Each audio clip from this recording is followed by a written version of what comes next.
Dans le prochain épisode de Ici tout commence. Tandis que Charlène vole Laetitia, une énième dispute éclate entre Maxime et Salomé. En parallèle, Constance s'inquiète pour Zacharie. Attention, les paragraphes qui suivent contiennent des spoilers sur l'épisode d'Ici tout commence diffusé demain soir sur TF1. Si vous ne voulez rien savoir, ne lisez pas ce qui suit. Jeudi 25 novembre dans Ici tout commence. Charlène vole Laetitia au petit déjeuner, Théo cherche à comprendre pourquoi sa sœur fait la tête plus qu'à l'accoutumée. Si Constance pense que son entretien s'est mal passé, Emmanuel est quant à lui convaincu qu'il s'agit d'autre chose. Face au questionnement de son fils, l'infirmière lui apprend alors que Charlène a un bleu au visage mais qu'il s'agit d'un accident. Toutefois, Théo semble en douter.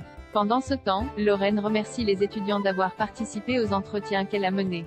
Le poste de maître d'hôtel nécessitant une grande maîtrise de soi, une rigueur à toute épreuve et une capacité à faire face à des situations déstabilisantes, la chasseuse de tête a donc décidé de retenir la candidature d'Anaïs. Selon Lorraine, la jeune femme a été la seule à garder son sang-froid devant ces questions et aucun établissement prestigieux ne choisira un candidat émotionnellement fragile. Plus tard, Louis rejoint Charlène dans le parc et se dit désolé qu'elle n'ait pas été retenue pour le poste.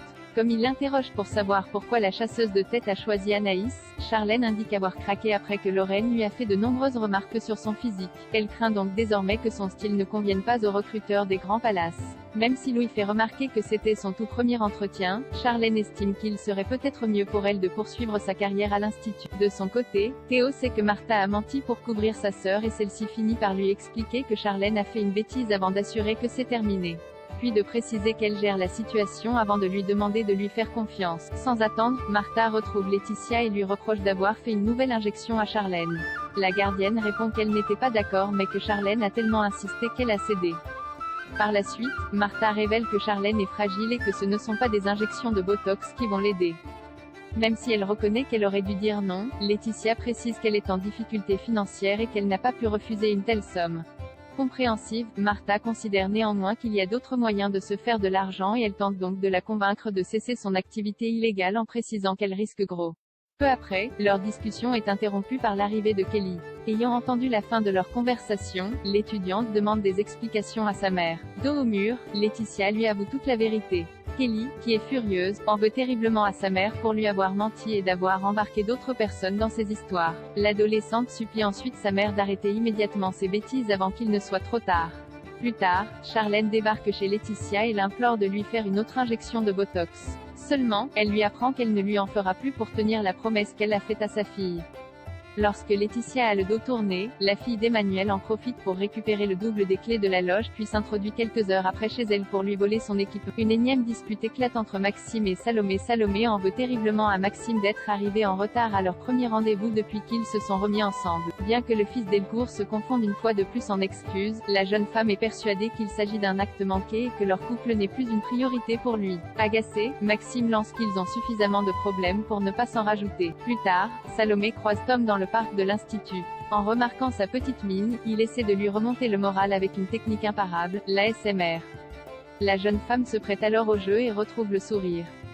Cependant, leur séance est bientôt interrompue par Maxime qui rappelle à sa copine qu'ils ont rendez-vous avec Tessier. De retour en cuisine, les rapports sont tendus entre Maxime et Salomé. En effet, le fils Delcourt n'a pas apprécié de la voir rire avec Tom. Tandis qu'une nouvelle dispute éclate, le chef Tessier débarque pour goûter leur plat. Malheureusement, leur préparation n'est pas du tout à son goût et il exige qu'ils se reprennent en main pour sortir un plat digne de l'institut. Constance s'inquiète pour Zacharie. Le chef Landira est proche du but. En effet, il a eu l'idée d'incorporer de la truffe dans son prochain dessert pour le doublat. Heureux de l'entendre, Emmanuel cherche à savoir si ce regain de créativité n'aurait pas quelque chose à voir avec le retour de Gabriel. Le sourire aux lèvres, Zacharie confie qu'il est peut-être sur le point de se remettre avec elle. Pour sa part, Constance craint que cette histoire ne finisse par le détruire et prie son mari de parler à Gabriel pour annuler leur accord. Mais il refuse. L'infirmière profite donc d'un passage de Gabriel à l'infirmerie pour lui dire qu'elle juge cela cruel de faire croire à Zacharie qu'elle l'aime encore. La sommelière admet alors que ce n'est pas si facile de garder la bonne distance. Ayant été très proche de lui pendant des années, elle reconnaît qu'une part d'elle est encore attachée à lui. Cependant, Gabriel n'a pas pour autant envie de se remettre avec lui. Pour Constance, elle doit arrêter son petit jeu avant de lui faire du mal. Par la suite, Gabriel rejoint Zacharie qui s'est inspiré d'une déesse de l'amour et de la guerre pour créer son nouveau dessert. Après l'avoir remerciée pour son aide, il la questionne sur ses sentiments à son égard. Prétextant être trop fatiguée pour parler de cela, la jeune femme le félicite pour son dessert avant de partir.